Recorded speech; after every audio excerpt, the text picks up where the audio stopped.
Hello, my name is Justin Penix. This is the first edition of the Debt Free Diaries. For me, it all started around December 21st.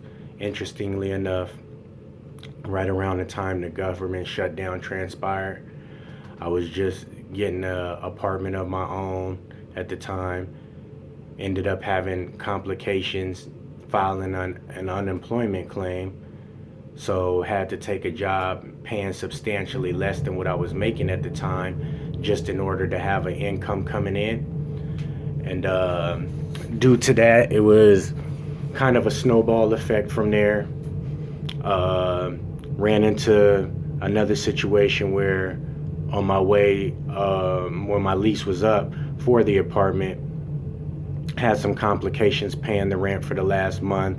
So by the time I moved out, I had additional prorated charges that I still owed on and things of that nature. So that's what really led me to considering consolidating my debt rather than having to file for bankruptcy.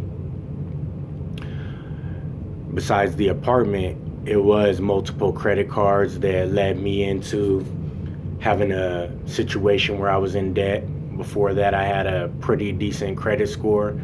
And also, just in an act of desperation, which look, looking back in hindsight, that's what it was an act of desperation.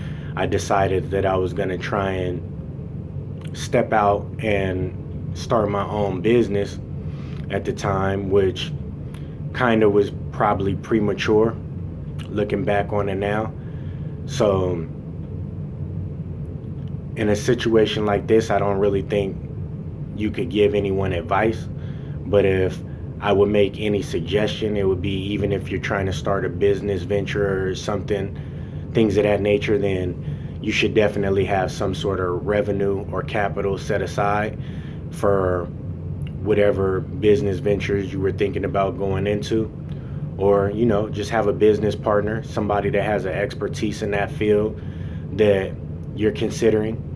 And if it is something that you're still willing to partake in on your own, you definitely would need some capital or revenue already built up.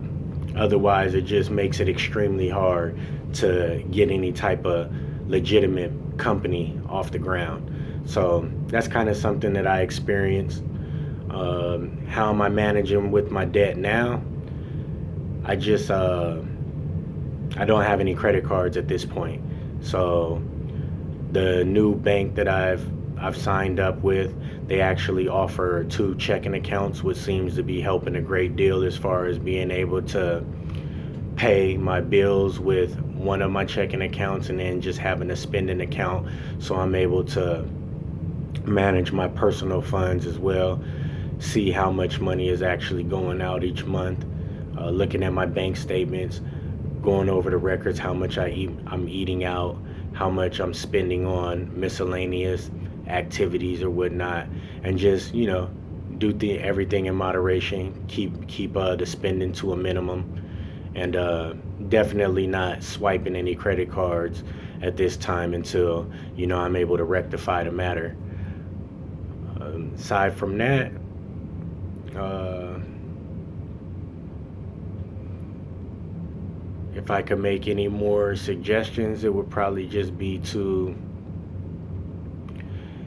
keep the credit cards to a minimum as well. I think I had at least 4 or 5 credit cards. So again, like, it is just really digging a deeper hole when you have multiple credit cards that you're using at once.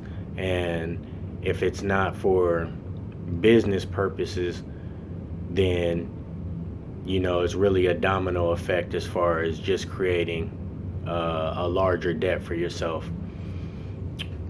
Um, to conclude, my name is Justin Penix. This is the first edition of the Debt Free Diaries, and I'm going to go ahead and close at this time. So enjoy the rest of your evening.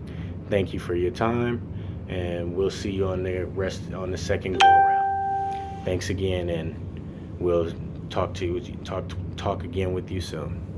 All right, bye for now.